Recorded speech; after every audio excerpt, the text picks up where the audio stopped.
Bismillah. Suara Pak Dewa putus-putus. Suara kami jelas? Alhamdulillah. Innal hamdalillah wassalatu wassalamu ala Rasulillah wa ala alihi wa sahbihi wa man tabi'ahum bi ihsan ila yaumil qiyamah. Seluruh keluarga Islam Madinah, Abu Muhammad dan Ummu Muhammad yang semoga Allah panjangkan umurnya di dalam ibadah, dan seluruh keluarga para thalibul ilmi, para santri dan para santriwati baik yang ada di Islam Madinah ataupun di Syamila yang hadir pada kesempatan sore kali ini. Tentunya kita senantiasa meminta kepada Allah petunjuk supaya kita diberikan petunjuk sebagaimana petunjuknya para nabi dan para rasul. Sesuatu yang paling terenggut kalau kita berada pada zaman fitnah yaitu adalah keimanan kita dan petunjuk Rasulullah. Karena banyak perkara yang bisa menjadikan kita tergelincir dari jalannya para nabi dan jalannya para rasul. Sembari kita berdoa dipanjangkan umur kita, dan sembari kita berdoa kita dipanjangkan umurnya di dalam taat, kita juga berdoa semoga kita diberikan petunjuk sebagaimana petunjuknya para nabi dan para rasul. Alhamdulillah, tentunya kita senantiasa bersyukur betul pada kesempatan hari ini kita berjumpa, dan tidak ada tempat bagi kita untuk bersyukur kecuali hanya kepada Allah Subhanahu wa taala atas seluruh kebaikan yang Allah berikan kepada kita, atas seluruh kenikmatan yang Allah berikan kepada kita. Karena sesungguhnya ilmu bersyukur ketika dalam kondisi sempit bukan sesuatu yang gampang. Kalau bersyukur ketika kita dalam kondisi lapang, ketika kita bersyukur dalam kondisi mudah, mungkin bersyukurnya menjadi lebih gampang. Tapi bersyukur ketika kita mendapatkan pandemi, bersyukur ketika kita mendapatkan ujian, maka ini bukan sesuatu yang mudah. Tetapi Allah selalu membantu siapapun yang telah berusaha untuk selalu bersyukur kepadanya, baik dalam kondisi sempit ataupun dalam kondisi lapang. Ada sebuah perkara yang membuat kita merenung, sekecewa apapun kita sama istri kita, bisa jadi ada banyak orang yang hari ini belum mendapatkan istri. Sekecewa apapun kita kepada suami kita, bisa jadi suami kita diinginkan oleh sebagian orang. Sekecewa apapun kita dan seletih apapun kita hari ini ketika kita sedang menggendong anak ataupun mendidik anak, maka lebih letih mereka yang telah lama menantikan jabang bayi dalam kehidupan keluarga mereka dan mereka belum mendapatkan. Seletih apapun antum bersama dengan orang tua, lebih letih lagi mereka yang sudah tidak ditemani oleh orang tua. Disitulah kita akhirnya mendapatkan perenungan. Selalu ada alasan bagi kita untuk bersyukur kepada Allah, karena sesungguhnya orang yang beriman adalah mereka yang tidak pernah kehabisan alasan untuk bersyukur kepada Allah. Yang terpenting itu bukan bukan apa yang kita dapat, tapi yang terpenting adalah bagaimana hati kita sensitif ataukah tidak terhadap apa yang kita peroleh. Banyak orang yang mereka itu bersyukur kalau mereka menetapkan standar kekayaannya hingga puluhan miliar. Banyak orang yang merasa bersyukur itu kalau menetapkan standar kecantikannya dan ketampanannya semacam ini dan semacam itu. Akhirnya mereka operasi plastik dan tidak pernah cukup dengan setiap operasi plastik yang mereka lakukan. Padahal semakin kita tidak bersyukur, semakin sempit dada kita. Semakin kita tidak bersyukur, semakin sempit dada kita. Dan itulah yang menjadikan kita akhirnya faham kenapa Allah perintahkan kita untuk bersyukur, dan perintah syukur itu begitu banyak dalam kehidupan kita selama ini. Kalau kita membaca Al-Quran, tidaklah kita bersyukur terhadap apapun yang kita miliki pada kehidupan kita, kecuali syukur itu membawa kemuliaan dan kelapangan pada hati kita. Kepada Allah kita bersyukur, dan kepadanya kita menata kehidupan kita, dan semoga kita tertata kehidupan kita dengan tatanan yang dibuat oleh Al-Quran, dan supaya kita tertuntun sebagaimana tuntunan sunnah yang disampaikan oleh Rasulullah SAW. Bukan bahagia yang menjadikan kita bersyukur, tetapi bersyukurlah pasti kita akan dibahagiakan oleh Allah Subhanahu wa taala. Seluruh keluarga Islam Madinah dan Syamila yang semoga Allah rahmati pada kesempatan sore kali ini.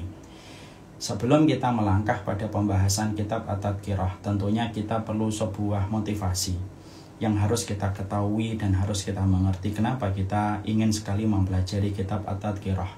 Kitab yang ditulis oleh Imam Al-Qurtubi, salah satu ulama besar di dalam bidang tafsir. Beliau memiliki tafsir Al-Jami' li Ahkamil Quran, dan beliau merupakan ulama yang banyak menelurkan karya-karya luar biasa dalam kehidupan beliau. Tentunya kita harus paham Salah satu di antara alasan terindah kita kenapa kita harus mempelajari tentang kematian dan kita mempelajari kitab At-Tadhkirah, peringatan tentang hal-hal yang berkaitan tentang kematian dan urusan-urusan akhirat kita. Kenapa kita ingin mempelajari kitab ini dari halaman pertama kita menyibak halaman per halaman? Karena sesungguhnya di antara salah satu perkara yang kita inginkan supaya kita mendapatkan husnul khatimah di akhir kehidupan kita.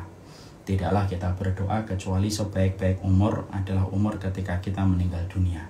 Tidaklah sebaik-baik waktu kecuali adalah waktu ketika kita menutup mata. Dan tidak ada sebaik-baik masa kecuali adalah masa ketika kita bertemu dengan Rabb yang menciptakan kita. Dan tentunya kita faham itulah yang menjadi obsesi dan menjadi ambisi kita, diwafatkan dalam kondisi husnul khatimah. Saya akan menyampaikan 2 peristiwa husnul khatimah yang saya baca di kitab. Tentunya semoga kisah ini bisa menghidupkan hati kita kembali.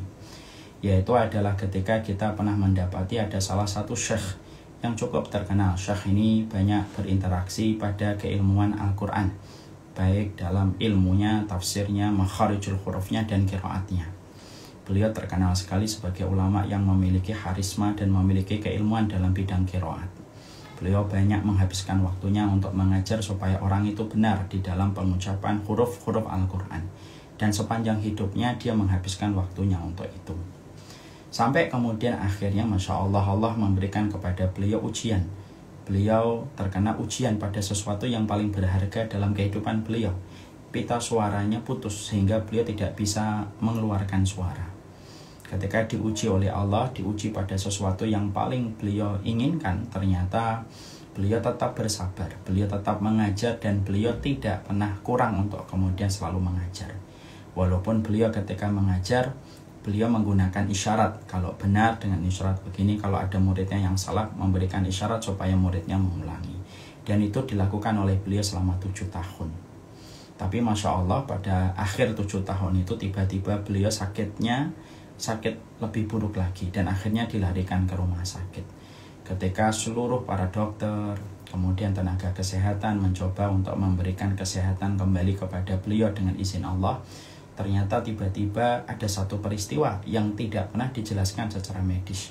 Syekh ini tiba-tiba bisa ngomong kembali, padahal pita suaranya telah putus. Kemudian beliau kembali lagi pita suaranya kembali lagi. Beliau kemudian akhirnya bisa membaca Al-Quran sebagaimana dulu, dengan lantunan yang merdu, dengan suara yang khas, karena beliau paham tentang qiraat di dalam Al-Quran. Seluruh para dokter, seluruh tenaga kesehatan dari perawat heran dan kagum dengan apa yang beliau dapatkan, dan mereka menyangka itu adalah tanda kebaikan ketika nanti berangsur-angsur sembuh. Ternyata Syekh ini ketika akhirnya kembali suaranya, beliau membaca Al-Quran. Tidak ada yang dilakukan kecuali beliau mengulang-ulang hafalan Qurannya beliau. Dan beliau membaca kembali Al-Quran dengan hafalan beliau dimulai dari surat Al-Fatihah. Lalu kemudian berakhir dalam surat An-Nas ketika beliau menghatamkan kembali Al-Quran. Masya Allah. Ketika beliau menghatamkan Quran, setelah beliau menghatamkan surat An-Nas selesai, tidak lama setelah itu kemudian beliau meninggal dunia. Maka Masya Allah ya, kisah itu cukup terkenal. Kisah itu memberikan kepada kita sebuah perkara penting. Allah itu kalau sudah sayang kepada hambanya, Allah kalau sudah cinta kepada hambanya, Masya Allah, di antara perkara yang Allah lakukan ketika Allah itu cinta kepada hambanya, Allah atur bagaimana lembaran-lembaran hidupnya ketika sudah berada pada lembaran yang terakhir. Maka Allah atur dan Allah manage bagaimana pada lembaran yang terakhirnya dia beribadah. Pada saat dia beribadah itulah dia diwafatkan oleh Allah Subhanahu wa Ta'ala, dan itu merupakan kematian husnul khatimah. Seorang syekh seumur hidupnya dia mengajar Al-Quran, seumur hidupnya dia berinteraksi dengan Al-Quran, dan Allah wafatkan beliau dan Allah akhirkan kehidupannya dengan beliau menghatamkan dulu Al-Qurannya. Setelah Allah berikan kesempatan dia menghatamkan Quran sebagai bentuk apresiasi Allah sebagaimana dia telah membaca Al-Quran dan mengajarkan qiraah Quran kepada manusia dan kepada umat, maka dia dimatikan sebagaimana kebiasaan pola hidupnya. Bukankah ini sesuatu yang menyentuh hati kita? Orang yang sudah putus pita suaranya diuji oleh Allah pada sesuatu yang paling berharga. Seorang ilmu qiraat, ahlul qiraat itu yang paling berharga itu kan suaranya. Tapi ternyata ketika Allah uji diputuskan pita suaranya, tidak menyurutkan langkahnya untuk terus menyebarkan kebaikan. Masya Allah. Sehingga kemudian akhirnya beliau meninggal dunia dalam kondisi ketika Allah memberikan kepadanya husnul khatimah, dengan khatam Al-Quran terlebih dahulu selama 3 hari baru diwafatkan oleh Allah. Ini sebuah perkara yang tentunya menjadi obat dari getirnya kehidupan kita. Karena kehidupan itu sekaya apapun kita, kehidupan itu sebanyak apapun materi yang kita kumpulkan, seterkenal apapun kita dan viral nama kita di antara manusia, sesungguhnya kehidupan ini tetap menawarkan kegetiran dan kehambaran. Dan tidak ada obatnya kecuali kita ingat kepada kisah-kisah orang yang telah berpulang kepada Allah dalam kondisi mereka berpulang yang terbaik di sisi Allah Subhanahu wa Ta'ala. Dan inilah yang menjadikan kita memahami, Masya Allah, inilah adalah luar biasa dalam kehidupan kita ketika kita selalu paham apapun yang kita peroleh dalam kehidupan ini tetap ada garis finishnya. Dan garis finish ini yang akan mempertemukan kita dengan ruang persaksian, yang akan kembali menyaksikan apa yang telah kita ucapkan dan apapun yang telah kita lakukan. Kisah yang kedua yang penting untuk menjadi sebuah renungan untuk kita adalah kisah seorang muadzin. Tentunya kita paham seorang muadzin ini, Masya Allah, seorang muadzin ini adalah orang yang memiliki profesi yang sangat mulia. Dia mengumandangkan panggilan sholat kepada kaum muslimin supaya mereka teringat atas kelalaian mereka dengan aktivitas yang mereka lakukan. Makanya mengumandangkan adzan itu tidak bisa dilakukan kecuali orang yang paling disiplin dalam hidupnya. Masya Allah, 40 tahun beliau menjadi muadzin dan tidak ada yang diharapkan kecuali adalah pahala di sisi Allah. Sampai pada satu waktu akhirnya muadzin ini semakin tua, digerogoti dengan usia. Beliau jatuh sakit, dibawa ke rumah sakit oleh anak-anaknya. Ketika semakin berat sakitnya, seluruh anak-anaknya berkumpul dan mendapati bapak mereka pingsan, sempat bangun, siuman, pingsan kembali. Anak-anak sudah tidak banyak berharap karena mereka tahu bapak mereka telah sepuh. Tapi tiba-tiba bapak mereka ketika bangun siuman memberikan isyarat kepada anaknya seakan-akan dia ingin untuk didudukkan. Seakan-akan dia ingin sekali untuk didudukkan. Akhirnya sang anak memahami isyarat yang diberikan oleh sang ayah. Didudukkan itu bapak mereka. Lalu ketika didudukkan oleh anak-anaknya, Masya Allah, maka bapak itu kemudian mengumandangkan adzan. Beliau mengumandangkan adzan sebagaimana beliau mengumandangkan adzan selama 40 tahun. Beliau adzan sampai kemudian selesai. Pada akhir lafaz adzan itu la ilaha illallah, tangannya jatuh, lemah, kemudian beliau pingsan dan berakhir dengan wafatnya tepat setelah beliau mengumandangkan adzan sebagaimana pola aktivitasnya selama hidupnya 40 tahun terakhir. Tidak ada yang dia lakukan kecuali melazimi adzan setiap harinya 5 kali. Itulah perkara yang menjadikan kita paham. Inilah perkara yang membuat kita harus merenung kembali bahwasanya nilai kebahagiaan orang yang beriman bukan terletak pada harta kita, tapi nilai kebahagiaan seorang mukmin itu terletak bagaimana komitmen kita, Masya Allah, bagaimana komitmen kita untuk mampu supaya kita menjadi salah satu orang yang akan diwafatkan oleh Allah dalam kondisi husnul khatimah. Seterkenal apapun kita tidak akan ada manfaatnya kalau kemudian kita tidak mendapatkan kebaikan di akhir kehidupan kita. Karena sesungguhnya tidak ada kado terindah Allah yang Allah berikan kepada manusia. Tidak ada kado terindah Allah kepada manusia kecuali kado terindahnya manusia. Kado terindahnya Allah kepada manusia itu salah satunya bagaimana mereka diwafatkan dalam kondisi husnul khatimah. Makanya Rasulullah SAW menyampaikan melalui salah satu riwayat yang sahih. Riwayatnya mengatakan bahwasanya innallaha idza ahabba 'abdan asalahu. Qalu wa ma asalahu ya Rasulullah? Qala yuwaffiqu lahu amalan salihan hatta idza baina yaday ajalihi hatta yarda anhu jiranuhu wa man haulahu. Makanya Rasulullah SAW bersabda, Allah itu kalau sayang kepada manusia, maka Allah itu akan memberikan kepada manusia itu pemanis. Para sahabat bertanya, apa itu pemanis ya Rasulullah? Maka Nabi menjawab, pemanis itu adalah orang-orang yang Allah cintai, orang-orang yang Allah ridhoi.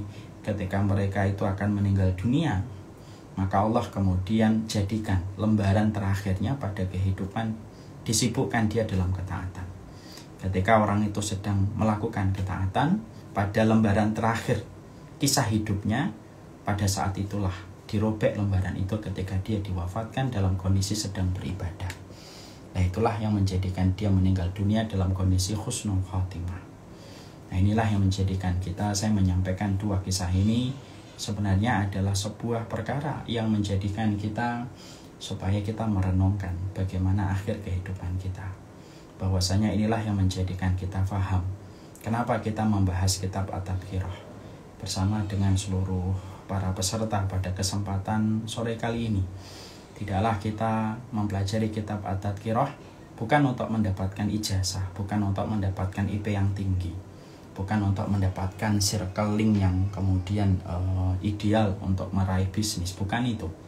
Tapi kita mempelajari kitab At-Tadhkirah dalam setiap kajian kita rutin setiap 2 pekan sekali, karena tidak ada yang kita harapkan kalau kita sudah melewati masa-masa hidup kita semacam ini, kecuali adalah bagaimana kita bisa menata kehidupan kita dengan husnul khatimah. Dan husnul khatimah itu salah satu di antara yang kita lakukan dalam husnul khatimah, yaitu adalah bagaimana kita menatanya dengan ilmu. Ilmu itu menjadi tatanan, ilmu itu menjadi tuntunan dalam kehidupan kita.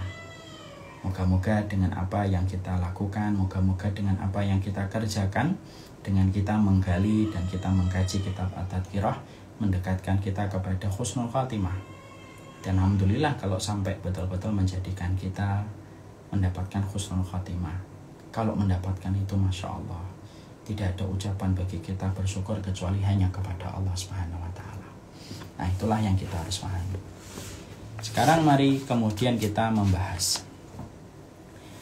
Kita akan bahas halaman 328. Di sini Imam Al-Qurtubi menyampaikan kepada kita, ya, kemudian di dalam kehidupan ini, sesungguhnya Imam Al-Qurtubi itu menyampaikan bahwasanya tubuh itu hancur dimakan tanah kecuali tulang ekor. Jadi Imam Al-Qurtubi menyampaikan sebuah fakta, dan itu berdasarkan kepada petunjuk kebenaran, bahwasanya setiap manusia itu mereka ketika dikuburkan, maka mereka seluruh tubuhnya itu akan dihancurkan, kecuali orang-orang yang mendapatkan kemuliaan dan keutamaan di sisi Allah. Siapa orang-orang yang tidak dimakan oleh tanah dan tidak dirusak oleh cacing ketika dia mati, nanti kita akan sampaikan. Tapi disinilah kita kemudian menjumpai bahwasanya orang-orang yang kemudian mereka itu dalam kondisi bahwasanya manusia itu ketika meninggal dunia, maka seluruh tubuh mereka itu hancur dimakan kecuali adalah tulang ekor. Makanya Rasulullah SAW menyampaikan, kullu ibni Adam ya'kuluhu turab illa ajmadan biminhu khuliqa wa fihi yurakkab. Maka kemudian dikatakan semua anak Adam itu akan dimakan oleh tanah kecuali tulang ekornya. Dari tulang inilah maka akan diciptakan dan disusun kembali. Ya. Maka di sini disebut dengan ajbuddin, yaitu ini merupakan wujud dari kata tulang ekor. Jadi tulang ekor ini merupakan salah satu di antara hal yang sudah diisyaratkan oleh Rasulullah. Seluruh badan kita, pipi kita, mata kita, semuanya akan hancur. Semuanya akan hancur, dimakan oleh tanah dan diuraikan oleh cacing. Tetapi ada satu bagian tubuh kita yang tidak akan pernah mampu untuk diuraikan oleh cacing dan tidak akan mampu digerogoti oleh tanah, yaitu adalah tulang ekor. Dan ini menunjukkan hadis yang disampaikan oleh Rasulullah SAW. Ya, di sini ada Fadil, presentasinya ada nak? Ada. Maka kemudian di sinilah kita akhirnya mengetahui ini adalah sesuatu yang telah disampaikan oleh Rasulullah SAW. Dan ternyata seiring dengan waktu terbukti oleh penelitian. Ternyata dalam satu penelitian yang dilakukan oleh orang Barat, ternyata memang ditemukan bahwasanya dulu orang Barat menyangka bahwasanya tulang ekor itu merupakan salah satu bagian tubuh yang tidak ada fungsinya dan tidak ada kegunaannya. Itu beberapa puluh tahun yang lalu. Dan termasuk di antara yang mereka simpulkan pada saat itu, salah satu di antara bagian tubuh yang tidak ada fungsinya di dalam tubuh kita itu tulang ekor. Tapi Masya Allah, seiring dengan waktu ternyata penelitian itu salah total, fatal kesalahannya.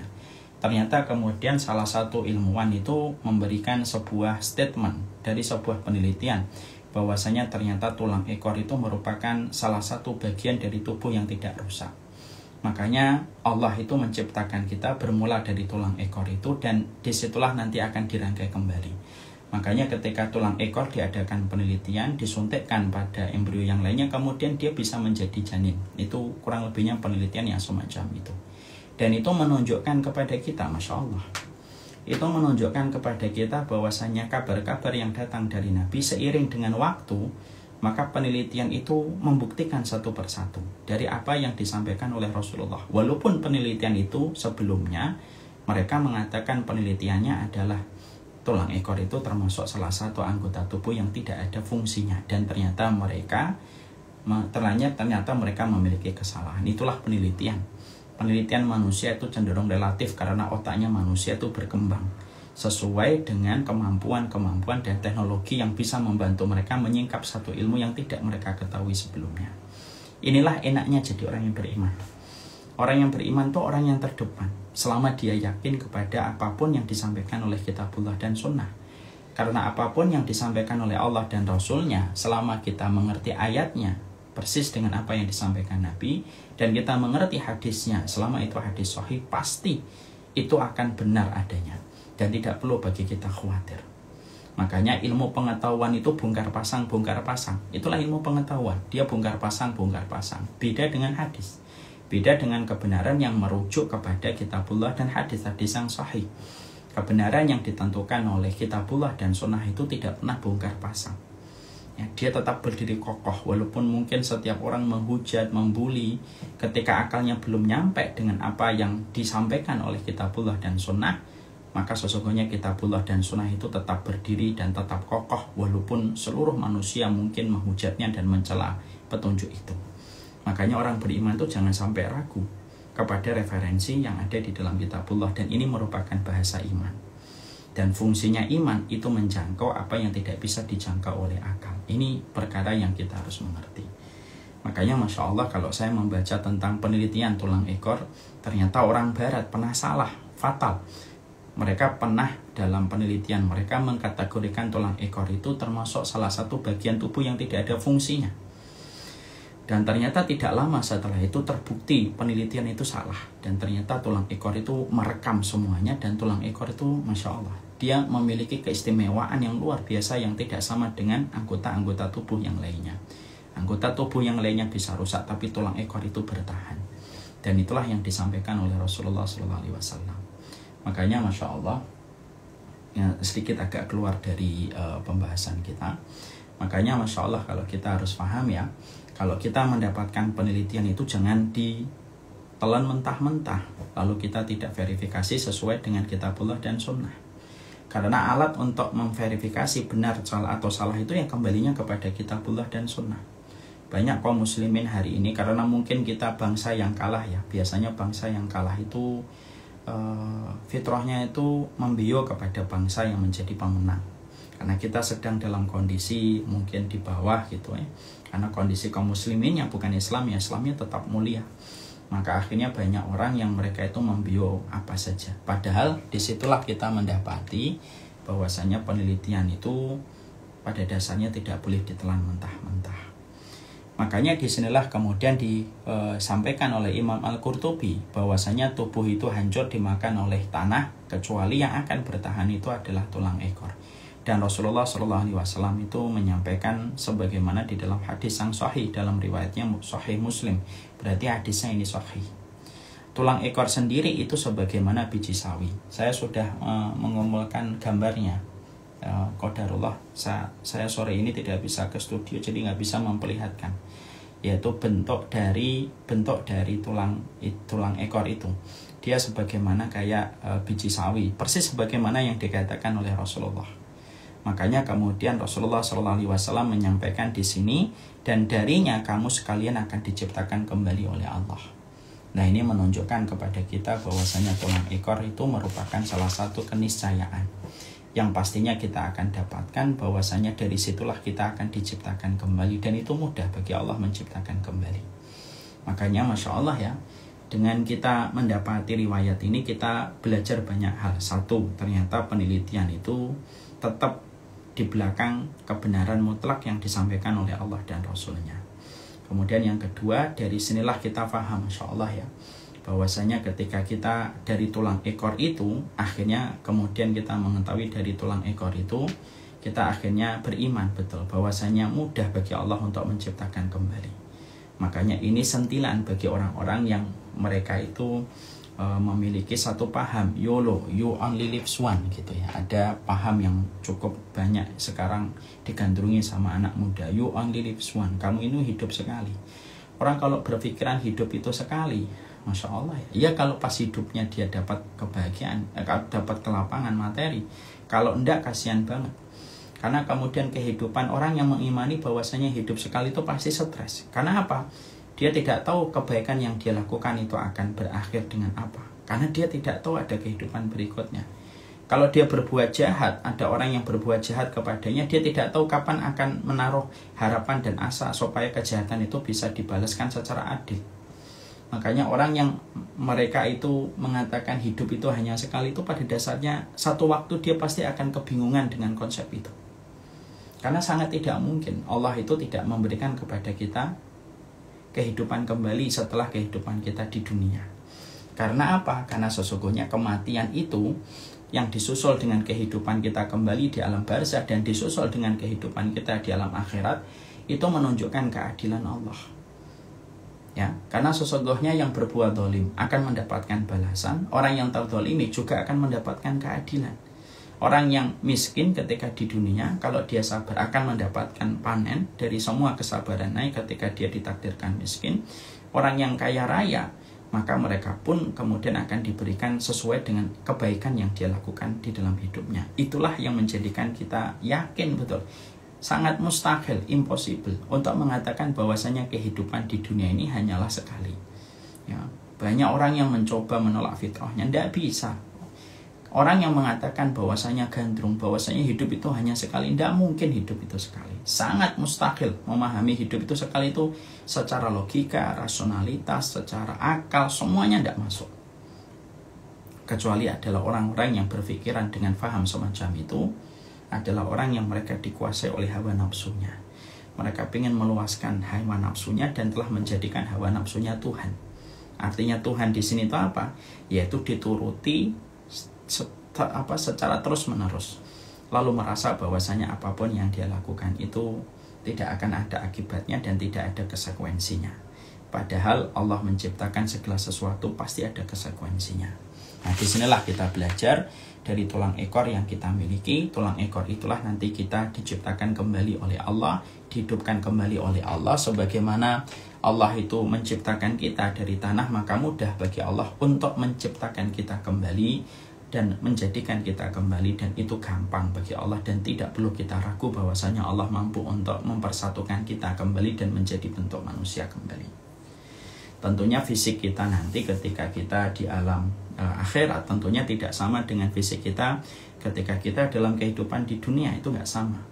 Jadi fisiknya ini tidak sama, karena kita nanti memiliki fisik ketika di akhir akhirat, ketika dikumpulkan di padang mahsyar, fisik kita tidak sama dengan fisik kita ketika kita di dunia. Ya. Maka kemudian diberikan oleh Allah sesuatu yang berbeda pada fisik kita ketika fisik kita di dunia. Ada Pak, Ibu? Maka kemudian itulah fisik kita ketika nanti di akhirat. Ya, makanya ya, ini yang menjadikan kita memahami Allah akan mengumpulkan kita kembali, dan itu diciptakan dari tulang ekor kita, dan tulang ekor adalah satu bagian tubuh yang tidak akan pernah rusak oleh apapun, dan tidak ada pujian kita kecuali kepada Allah. Ada satu peristiwa dalam satu hadis yang sahih. Peristiwanya begini. Ada satu hal begini.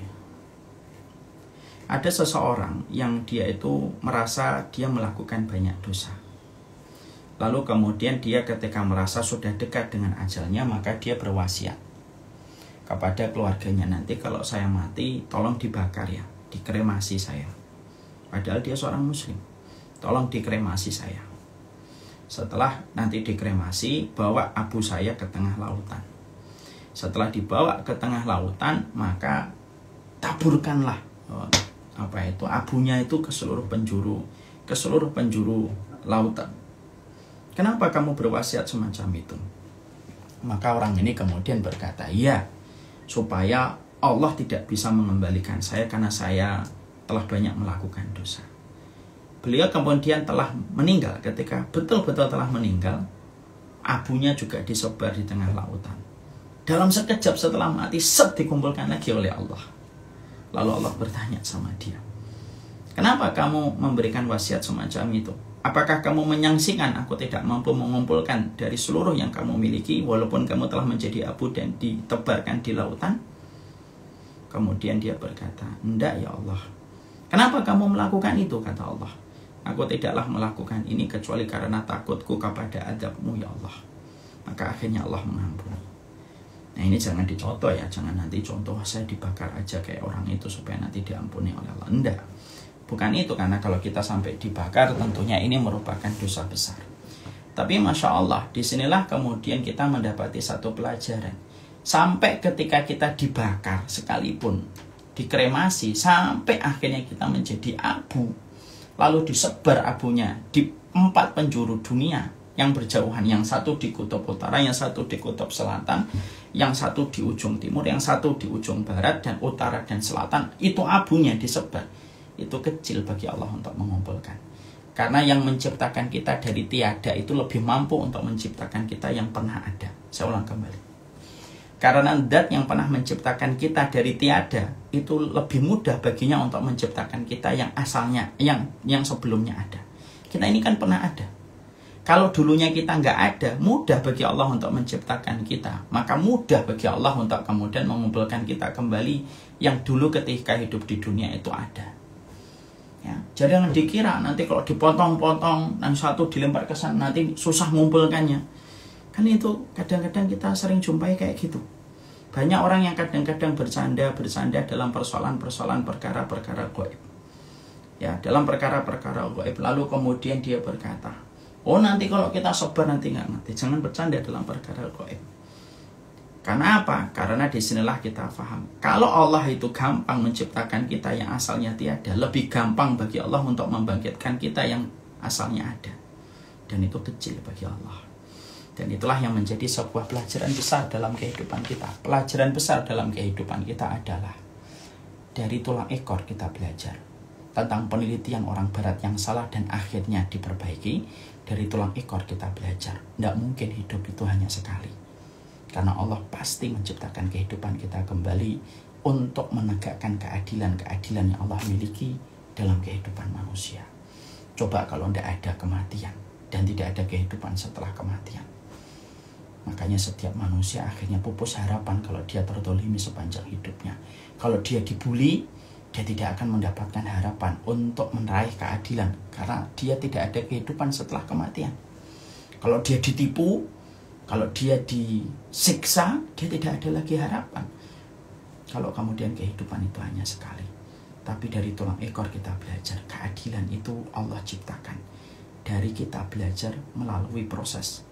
Dengan adanya tulang ekor yang dari situlah kita akan diciptakan oleh Allah Subhanahu wa Ta'ala. Nah inilah yang menjadikan kita faham dan inilah yang menjadikan kita mengerti. Setelah kemudian kita memahami tentang ini, mari kita membahas berikutnya, jasadnya para nabi dan jasadnya para syuhada. Silakan dibuka halaman 330. Maka kemudian di sini kita membahas. Di sini kemudian kita bahas. Ternyata walaupun kita mengetahui seluruh tubuh manusia dan fisiknya itu akan diuraikan oleh tanah dan digerogoti oleh tanah dan diuraikan oleh cacing, ada beberapa fisik-fisiknya atau beberapa tubuh yang Allah istimewakan. Ada beberapa tubuh yang Allah istimewakan. Allah perintahkan bumi, Allah berikan wahyu kepada bumi untuk tidak memakan dan menggerogoti fisik-fisik ini. Sebagaimana Allah perintahkan kepada cacing untuk tidak menggerogoti tubuh-tubuh istimewa ini. Siapa ini orang-orang yang diistimewakan oleh Allah sampai bumi pun tidak mampu untuk menyentuhnya dan cacing pun tidak mampu untuk menggerogotinya? Maka kemudian kita mendapati sesungguhnya di dalam satu riwayat yang sahih, ya, di dalam satu riwayat yang sahih kemudian disampaikan bahwasanya jasadnya para nabi adalah termasuk kemudian jasadnya para nabi dan jasadnya para rasul itu adalah bagian dari fisik-fisik yang Allah istimewakan. Yang sahih. Maaf, sebentar.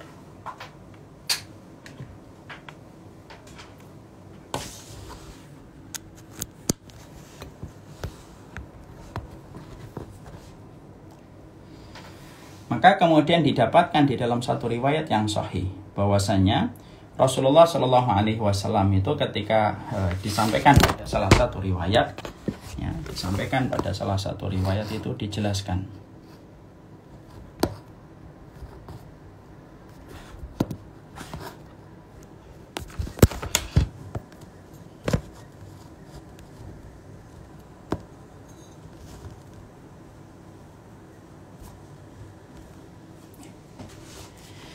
Dijelaskan di dalam salah satu riwayat yang kita baca, ya.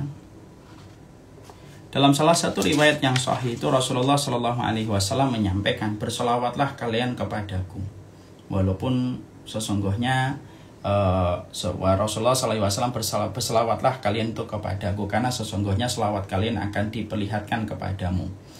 Ya. Kemudian beliau berkata, ya. Apakah kemudian kami akan berselawat kepadamu, padahal kemudian jasadmu akan lapuk oleh tanah? Maka kemudian beliau bersabda, sesungguhnya innallaha harrama 'alal ardi an takula min ajsadil anbiya. Lalu kemudian Rasulullah bersabda, sesungguhnya Allah memerintahkan kepada bumi untuk mengharamkan bumi supaya dia tidak mampu memakan jasad para nabi dan tidak mampu memakan jasadnya para rasul, dalam hadis riwayat An-Nasai dan Ibnu Majah. Disitulah kemudian kita mendapati satu penjelasan bahwasanya inilah yang disebut dengan pengistimewaan. Dalam pembahasan sebelumnya kita membahas bahwasanya seluruh fisik manusia, tubuhnya itu akan diuraikan oleh tanah dan digerogoti oleh cacing. Tapi ternyata ada beberapa keistimewaan yang dimiliki oleh jasadnya para nabi dan para rasul. Maka sesungguhnya mereka tidak mampu dimakan oleh tanah dan tidak mampu diuraikan oleh cacing. Bukan hanya para nabi, kemudian dalam beberapa akidah Ahlussunnah wal Jamaah juga menyampaikan orang-orang yang mati syahid sekalipun, orang-orang yang mereka mati syahid itu pun juga sama. Orang-orang yang mati syahid pun, maka mereka itu diharamkan oleh Allah untuk dimakan oleh tanah dan digerogoti oleh cacing karena keistimewaan yang Allah berikan kepada mereka. Makanya Masya Allah dalam satu riwayat, ya, disampaikan, walaupun riwayat ini ada yang mengatakan mursal, tapi dalam beberapa riwayat ini tidak bertentangan dengan riwayat-riwayat yang sahih. Bahwasanya dari Malik itu meriwayatkan bahwasanya kuburan Amr bin Al-Jamuh dan Abdullah bin Amr itu merupakan dua orang sahabat Ansar yang meninggal dalam perang Uhud. Maka ketika mereka menjadi syuhada yang meninggal pada perang Uhud, maka kuburan mereka pernah digali ketika akan dipindahkan, ya. Mereka itu kuburannya bersebelahan dengan sebuah aliran air. Dan ternyata ketika mereka dipindahkan, Amr bin Al-Jamuh dan kemudian Abdullah bin Amr, ketika jasad mereka itu digali untuk dipindahkan, ternyata jasad mereka tidak berubah sama sekali, seakan-akan mereka baru saja meninggal. Salah satu dari keduanya terluka, tangannya terletak pada lukanya, dan agaknya dulu dikubur dalam kondisi semacam itu. Jadi misalkan lukanya di sini nggak dijelaskan tempat lukanya, dipegang, dan ketika dikuburkan semacam itu. Karena dalam perang Uhud kita harus paham, dalam perang Uhud itu Rasulullah Shallallahu Alaihi Wasallam dalam perang Uhud itu menguburkan jasadnya para sahabat yang gugur dalam perang Uhud. Beberapa jasadnya para sahabat yang gugur itu ditempatkan pada satu lubang, karena tidak mungkin menggali satu persatu lubang untuk satu orang. Makanya dalam perang Uhud pasca perang itu selesai, satu lubang itu diisi oleh beberapa jasad. Makanya Amr bin Al-Jamuh dan Abdullah bin Amr itu satu lubang. Makanya kemudian ketika mereka itu digali kemudian akan dipindahkan, ya. Karena kemudian pada saat itu terkikis ada aliran airnya. Maka kemudian ketika dipindahkan jasad mereka itu sama, ya. Padahal jarak antara waktu digalinya kuburan mereka dari pasca perang Uhud itu sudah terbentang jarak selama 46 tahun. Jadi 46 tahun. Dan ternyata disitulah jasadnya para syuhada juga dijaga oleh Allah.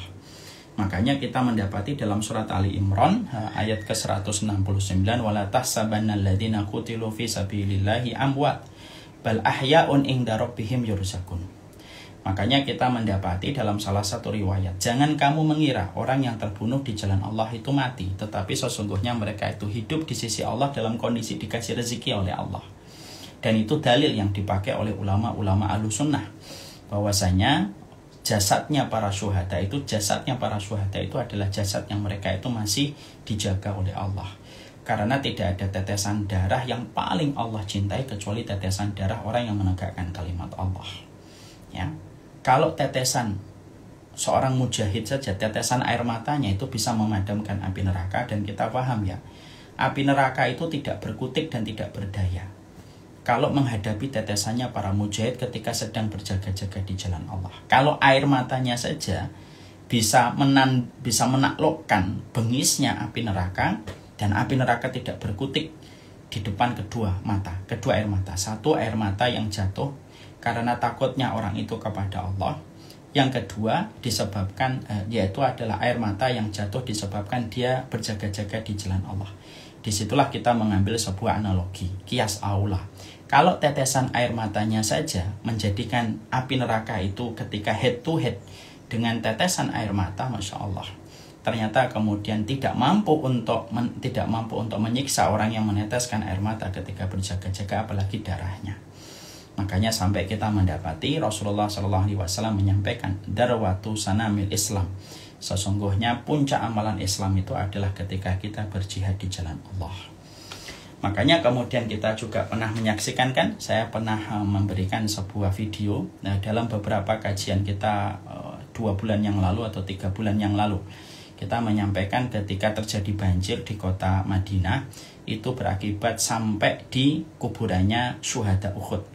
Dan tersingkaplah salah satu jasad yang dilihat itu sebagaimana ciri-cirinya itu sebagaimana jasadnya Hamzah bin Abi Thalib. Dan ternyata ketika ditemukan, ada videonya di YouTube dan itu cukup viral, bagaimana darahnya tetap segar mengalir seakan-akan baru saja meninggal dunia.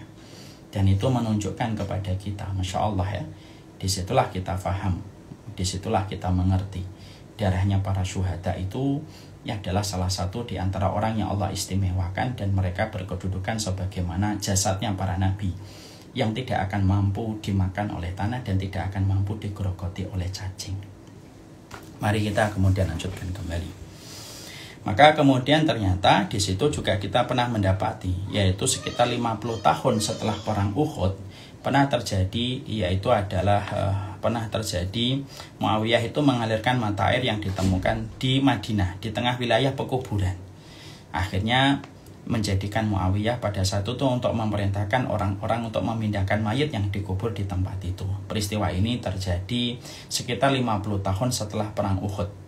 Dan ternyata ketika digali, Masya Allah, ketika digali itu mereka mendapati, ketika gali itu menyentuh satu kaki. Dimana ketika menyentuh kaki itu, Masya Allah, ternyata di situ darahnya Hamzah bin Abi Thalib itu masih mengalir. Jabir bin Abdillah pun membongkar kuburan ayahnya. Kita paham ya, Jabir bin Abdillah ini memiliki seorang ayah yang terkenal sekali sebagai veteran perang Uhud, namanya Abdullah bin Haram, yang diajak bicara langsung oleh Allah sebagaimana pertemuan 2 pekan yang lalu saya sampaikan. Dan ternyata Jabir ketika membongkar kuburan ayahnya Abdullah bin Haram, maka seakan-akan Abdullah bin Haram itu baru saja meninggal kemarin, karena kelihatan masih hangat dan masih segar. Dan ini menunjukkan kepada kita tentang besarnya keutamaan yang dimiliki oleh para syuhada. Sebagaimana juga pernah terjadi bahwasanya ketika ini diceritakan, begitu pula seluruh penduduk Madinah menceritakan dinding kuburan Nabi pernah roboh pada zaman pemerintahan Khalifah Walid bin Abdul Malik bin Marwan. Pada saat itu yang menjadi wali kota Madinah itu adalah Umar bin Abdul Aziz. Maka kemudian akibat roboh dinding kuburan tersebut, maka tampaklah beberapa kaki tampaklah beberapa kaki, yaitu satu deretan kan. Di situ ada Rasulullah, di situ ada Abu Bakar, di situ ada Umar. Dan ketika terlihat, mereka khawatir kalau itu adalah yang terlihat kakinya adalah kakinya Rasulullah SAW. Maka kemudian orang-orang nyesel banget. Nah, lalu kemudian Sa'id bin Musayyib, salah satu ulama salafus salih rahimahullahu ta'ala, kemudian menyampaikan bahwasanya jasadnya para nabi tinggal di bumi tidak lebih dari 40 hari sejak dikuburkan, kemudian setelah itu diangkat. Setelah kemudian beberapa waktu, ada salah satu dari cucunya Umar bin Khattab, yaitu namanya Salim bin Abdullah bin Umar. Ini merupakan cucunya Umar bin Khattab. Ketika dia melihat telapak kaki yang terlihat itu, kemudian dia melihat itu, lalu dia yakin itu adalah telapak kaki kakek saya, yaitu adalah Umar bin Khattab. Dan itu ternyata dalam kondisi masih utuh kakinya, yang disaksikan oleh Umar, oleh kemudian Salim bin Abdullah bin Umar, putra dari Abdullah bin Umar, cucu dari Umar bin Khattab radhiyallahu anhu. Maka Masya Allah, inilah yang kemudian menjadikan kita memahami betul luar biasa bagaimana kemudian Allah itu mengharamkan bumi, Allah mengharamkan kepada cacing untuk tidak mampu menggerogoti dan tidak mampu memakan jasadnya para syuhada dan jasadnya para nabi dan para rasul.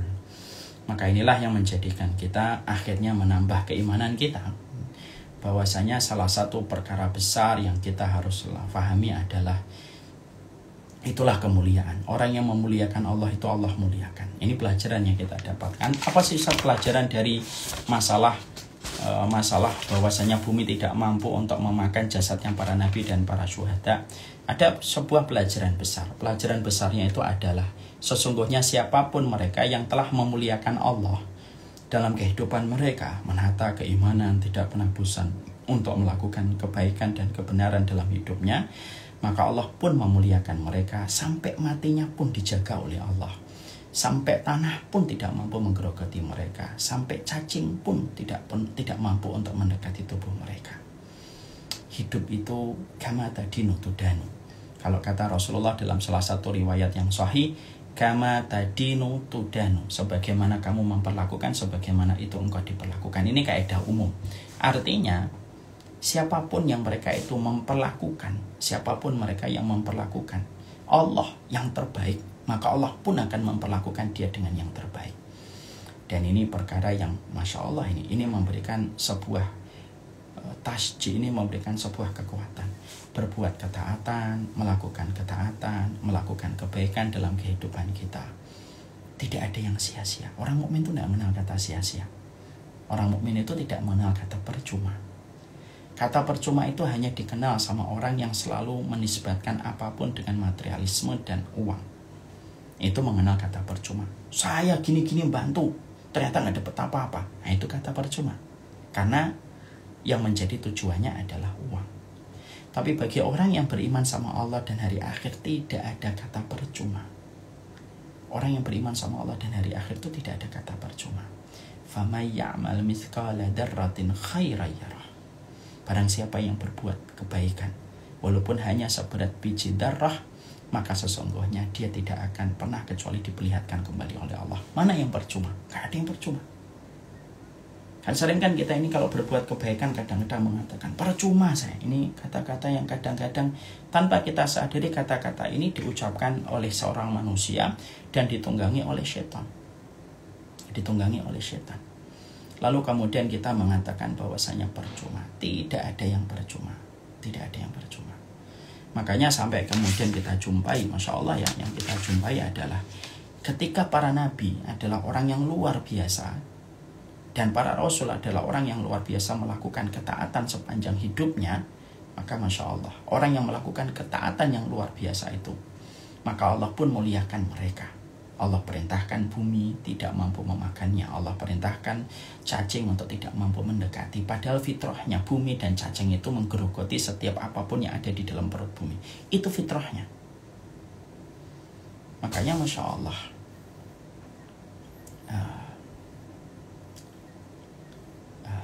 jangan pernah berhenti untuk melakukan ketaatan. Karena sesungguhnya kita punya Allah yang selalu akan mencatat rapi setiap ketaatan yang kita lakukan. Makanya Masya Allah ya, kalau sudah taat sama Allah itu, api pun menjadi dingin. berbeda dengan fitrahnya. Air pun menjadi terhenti dan tidak mampu menenggelamkan, padahal fitrahnya itu menghanyutkan dan menenggelamkan. Jadi inilah yang menjadikan kita memahami gitu. Mari kita belajar gitu dari jasadnya para nabi, dari jasadnya para syuhada gitu. Orang-orang yang mereka itu selalu berbuat yang terbaik untuk Allah. Tidak ada zat yang paling maksimal membalas kebaikan yang diberikan manusia kepadanya kecuali dialah yang membalasnya dengan yang terbaik.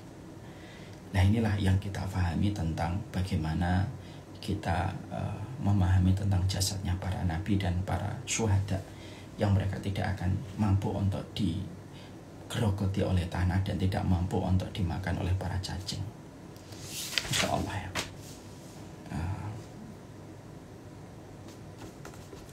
Sekarang mari kita buka halaman berikutnya 337. Hancurnya alam semesta. Nah, ini hancurnya alam semesta ini cukup panjang karena waktu ternyata saya menyampaikan 10 menit 15 menit nggak cukup nih. Hancurnya alam semesta. Kita akan sampaikan insya Allah pada kesempatan kita berikutnya. Berarti kita cukupkan sampai halaman 333. Kita akan lanjutkan pada halaman 337. Wassallallahu ala nabiyyina Muhammad. Ini yang dapat kami sampaikan di dalam kebaikan. Semoga Allah memberikan keberkahan atas apa yang kita pelajari. Saya serahkan kembali kepada Pak Dewa.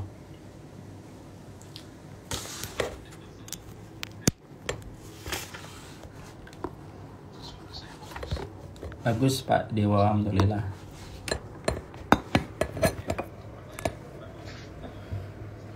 Ini qadarullah, tadi saya coba live di IG juga Pak Dewa, alhamdulillah. Ya ada sekitar 650-an yang ikut serta, Masya Allah.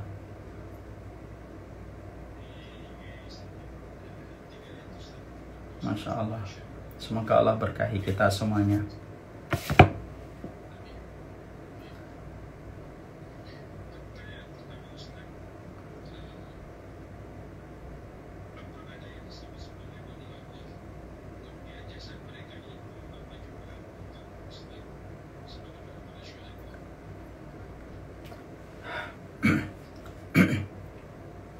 Wali Allah tentunya ada. Bukankah Allah yang menyampaikan Allahu waliyul ladina amanu. Allah itu wali itu artinya pelindung, artinya yang dilindungi oleh Allah. Sesungguhnya orang-orang yang dilindungi oleh Allah itu adalah orang-orang yang beriman. Wali Allah itu tidak hanya 9, karena wali Allah 9 itu pun juga memiliki, Masya Allah ya, fadilah yang sangat besar di dalam agama ini ketika mereka lah yang mengislamkan Nusantara ini. Tapi wali Allah itu tentunya tidak hanya berhenti pada 9. Wali Allah itu siapapun orang yang beriman, istiqomah di dalam ketaatan, istiqomah di dalam menjalankan sunnah, maka mereka adalah wali-walinya Allah di atas muka bumi ini. Nah, wali Allah itu tentunya ada yang mungkin ada yang mungkin dirusak oleh bumi, ada mungkin yang juga tidak. Bukan berarti kalau ada jasad seseorang lalu ternyata jasadnya rusak seiring dengan waktu, bukan berarti dia langsung menjadi penduduk neraka. Enggak. Allah itu cuma mengabarkan kepada kita lewat lisan Rasulullah SAW bahwasanya jasadnya para nabi dan para syuhada itu tidak dimakan oleh bumi. Bukan berarti yang dimakan oleh bumi itu langsung kita vonis, wah ini penduduk neraka. Tidak gitu. Karena bagaimanapun fitrahnya kehidupan itu, kita akan menjumpai tanah menggerogoti dan cacing itu yaitu mengurumuni. Wallahu a'lam bishawab.